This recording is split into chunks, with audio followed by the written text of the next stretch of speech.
नमस्कार, आपके साथ मैं हूं विद्यानाथ झा। 26/11 के 7 साल बाद एक ऐसे राज का खुलासा हुआ है जिससे यह साफ होता है कि पाकिस्तान ने मुंबई को दहलाने के लिए कितनी फुल प्रूफ प्लानिंग की थी। जिस दिन पाकिस्तान से आए 10 आतंकवादी मुंबई को दहला रहे थे, उस दिन भारत के गृह सचिव पाकिस्तान में थे और पाकिस्तान ने आग्रह कर उन्हें वहां एक और दिन के लिए रोक लिया था। 25 नवंबर को भारत पाकिस्तान के गृह सचिवों की बातचीत खत्म हुई थी और 26 नवंबर को गृह सचिव को भारत लौटना था, लेकिन पाकिस्तान ने पहले उन्हें यह कहकर रोका कि बेहतर हो कि भारतीय दल पाकिस्तान के गृह मंत्री से मुलाकात कर लें। पाकिस्तान के इस आग्रह पर गृह सचिव वहां रुके और 26 नवंबर को वहां के गृह मंत्री से मुलाकात की और फिर उसी दिन शाम में पाकिस्तान की ओर से आग्रह किया गया कि खूबसूरत हिल स्टेशन मरी में खास इंतजाम किए गए हैं, जिसके बाद तत्कालीन गृह सचिव मधुकर गुप्ता और कुछ अफसर वहां ठहर गए। यह खुलासा कई मायनों में चौंकाने वाला है, क्योंकि यह खुलासा करीब 7.5 साल बाद हो रहा है। और दूसरा सवाल कि आखिर पाकिस्तान के आग्रह पर गृह मंत्रालय के वरिष्ठ अफसर पाकिस्तान में रुकने को क्यों तैयार हुए।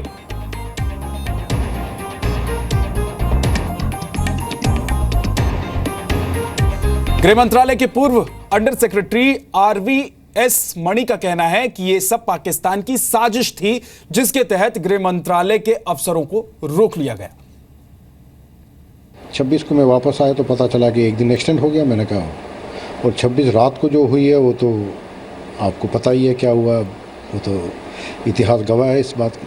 तो यानी कि जब 26 को भारत पे जो इतना बड़ा अटैक देखने को मिला, तो क्या भारत गृह मंत्रालय के अधिकारी उसमें पाकिस्तान जो काउंटर टेररिज्म के अगेंस्ट जो एक्शन लेने वाले अधिकारी सारे पाकिस्तान में थे। लेकिन सर इसमें किस तरह की आप लापरवाही देखेंगे? कहीं ना कहीं आपको लगेगा कि पाकिस्तान की तरफ से भी ये बड़ी साजिश के रूप में देखेंगे इसे? देखिए, पाकिस्तान के रूप से साजिश तो है ही। उन्होंने वो रोक लिया वहाँ पर, उनको पता था कि ऐसे कुछ होने वाला, फिर भी इंसिस्ट करके रोक लिया, तो ये हुआ। लेकिन उनके कॉन्टैक्ट नंबर वगैरह कोई कॉन्टैक्ट भी नहीं हो पाया यहाँ से? देखिए, ऐसा है, आप लोगों ने कॉन्टैक्ट करने की कोशिश की थी? देखिए, कंट्रोल रूम में डिप्टी कमांडेंट लेवल ऑफिसर्स थे, सेंट्रल पैरामिलिट्री फोर्स के ऑफिसर्स होते थे। वो कंटिन्यूसली ट्राई करते रहे। किस वक्त कांटेक्ट हुआ, किस वक्त ब्रीफिंग हुई, इसका मेरे को ज्ञात नहीं है। तत्कालीन गृह सचिव मधुकर गुप्ता का कहना है कि सारी बातें तत्कालीन कैबिनेट सचिव की जानकारी में थी और उन्होंने ये बात बता दी थी कि पाकिस्तान चाहता है कि गृहमंत्री से भारत का दल मुलाकात करे। डेलीगेशन लेवल टॉक्स, जो ऑफिशियल लेवल टॉक्स होती हैं, वो 25 तारीख को खत्म हो गई। वहां पे ये बात भी आई कि जब डेलीगेशन वहां आया हुआ है और एक कॉम्पोजिट डायलॉग की स्पिरिट में बातचीत चल रही है, तो डेलीगेशन की मुलाकात उनके इंटीरियर मिनिस्टर से भी हो जाएगी तो अच्छा होगा। तो वो हम लोगों को बताया गया कि वो कंट्री से बाहर हैं and that he will be returning the next day on the 26th, sometime in the afternoon, and therefore we may extend our stay by 1 day so that this meeting with the minister can also take place. So I called up the cabinet secretary and told him that this is the situation, this is what is being suggested, and he said that's fine, there is no problem. उस संदर्भ में किसी को ये सब खबर तो थी नहीं कि भाई वो 26 तारीख को वहां पे बॉम्बे में क्या होने वाला है, क्या नहीं होने वाला है। तो उसमें कोई ऐसा out of the way type की चीज नजर नहीं आई। उन लोगों ने हमसे कहा कि साहब आज रात का रुकने का इंतजाम हम लोगों ने मरी में किया है। हमने कहा भाई मरी में किया है, हम तो इस्लामाबाद में रह रहे थे और हमें अगले रोज जाना था, तो हमें लगा थोड़ा सा कि भाई मरी जाने का क्या है, बट इन्होंने इंतजाम किया था, वहां हम चले गए। और हमारा प्रोग्राम ये था कि अगले रोज, और हमने प्लेन का भी अरेंजमेंट किया हुआ था, अगले रोज मिड डे या दोपहर तक प्लेन को आना था और हम लोग चले जाते उससे। तो लिहाजा ये हॉलीडे वगैरह का बात तो कोई मतलब ना इधर की है ना उधर की है। हम 8 बजे पहुंचे मरी और अगले रोज हमको 10, 11, 12 बजे वैसे भी चलना था वहां से। तो कोई मुझे समझ में नहीं आ रहा है कि उसमें कौन सी हॉलीडे की बात हुई।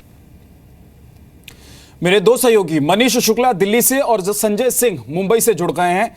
मनीष, इसलिए अधिकारियों को रोक लिया गया ताकि यहां पर जो निर्णय फैसले लेने थे उसमें देरी हो सके और तब तक आतंकवादी अपने काम कर लें। देखिए विद्या, जब 26/11 को लेकर के हमारे पास तमाम सबूत हैं कि पाकिस्तान की गवर्नमेंट इन्वॉल्व थी, उनकी एजेंसी आईएसआई ने पूरा ये ऑपरेशन करवाया था और किस तरीके से आतंकियों को पाकिस्तान में ट्रेनिंग दी गई थी, बाकायदा कराची में कंट्रोल रूम बनाया गया था।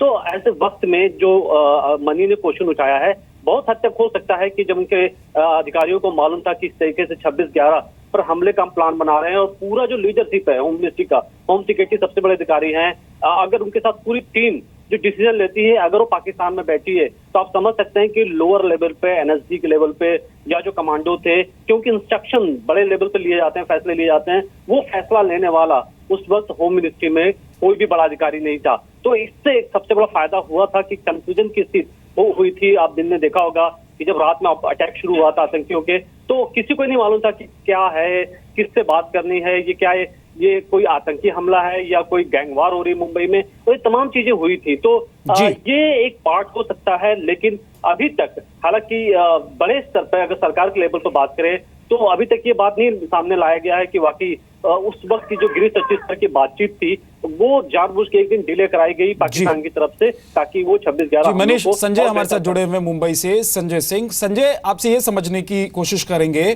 कि क्या उस वक्त तत्कालीन जो गृह सचिव थे उन्होंने तमाम बातें बताई थी, उस वक्त इन बातों की चर्चा हुई थी, या फिर इसका असर भी देखने को मिला था 26/11 पर?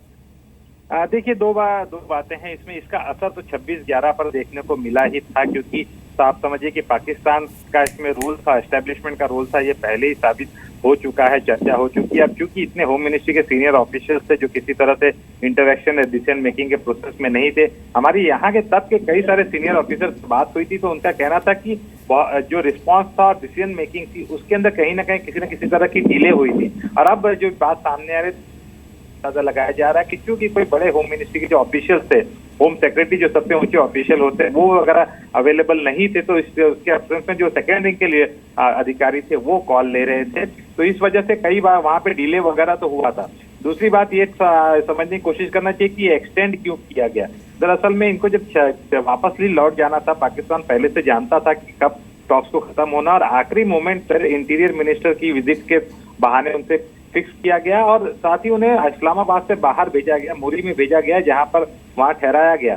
तो ये जो है कुल मिला के यही लगता है कि सोची समझी रणनीति के तहत किया गया था। भारतीय ऑफिशियल्स ने इसको 7.5 साल हो गए घटना को, और इसको तब तक सामने नहीं आने दिया। ये अपने आप में अचरज की बात है, क्योंकि इससे रिलेटेड इतने सारे फैक्ट्स सामने आ चुके हैं और ये बात अब सामने आ रही, ये जो कहीं ना कहीं सवाल। बहुत बहुत शुक्रिया संजय सिंह आपका इस पूरी जानकारी के लिए। साथ ही मनीष शुक्ला, आपका भी बहुत बहुत शुक्रिया। तत्कालीन गृह मंत्री शिवराज पाटिल का कहना है कि हमले के वक्त गृह सचिव को पाकिस्तान में रोका जाना ये साजिश की ओर इशारा करता है। वो वहां पर गए थे और शायद उनको ये बताया गया था कि इंटीरियर मिनिस्टर को आपको मिलना है तो एक दिन रुकना पड़ेगा, तो एक दिन रुक रहे हैं, तो फिर वो दूसरी जगह पर लेके गए थे, ऐसा वो बताया गया था। बात जा रहा है और इंटीरियर मिनिस्टर को मिलने का, कोई भी आया मिनिस्टर को मिलके जाता है। बंगाल के अगर ऑफिसर्स आए या मिनिस्टर आ गए या म्यांमार से आए या नेपाल से आए या पाकिस्तान से आए या श्रीलंका, होम मिनिस्टर को मिलके जाते। अब वहां पर भी ये गए थे और वो जाने के बाद उसको मिलकर जाने के लिए गए थे। अब उसका सेक्रेटरी का कोई दोष था ऐसा मुझे बोलने को मुश्किल होती है। वो क्यों करेगा वो बेचारा वो ऐसा। अगली खबर का रुख करते हैं। नरेंद्र दाभोलकर हत्याकांड में 3 साल बाद पहली गिरफ्तारी हुई है। सीबीआई ने कल वीरेंद्र तावड़े नाम के एक डॉक्टर को मुंबई के पनवेल इलाके से गिरफ्तार किया है। आज उसे पुणे की शिवाजी नगर कोर्ट में पेश किया जाएगा। आरोपी वीरेंद्र तावड़े हिंदू जागरण समिति का वर्कर है। वो मुंबई के एक हॉस्पिटल में बतौर ENT स्पेशलिस्ट 15 साल से काम कर रहा है, जिसे गिरफ्तार किया गया है। दाभोलकर मर्डर केस में पहली गिरफ्तारी हुई है। सीबीआई ने मुंबई के पनवेल इलाके से वीरेंद्र तावड़े नाम के शख्स को गिरफ्तार किया है और उसे कोर्ट में पेश किया जाएगा। हिंदू जागरण समिति का कार्यकर्ता बताया जा रहा है आरोपी वीरेंद्र तावड़े। आज सीबीआई ने वीरेंद्र सिंह तावड़े करके हिंदू जन जागरण समिति के कार्यकर्ता को अटक की है, जो सनातन संस्था का सिस्टर कंसर्न है। मुझे लगता है कि एक वेलकम डेवलपमेंट है, राइट डायरेक्शन में है। जो ये स्टेप पहले लिया जाता तो शायद कॉमरेड पानसरे और कलबुर्गी सर की हत्या टल सकती थी।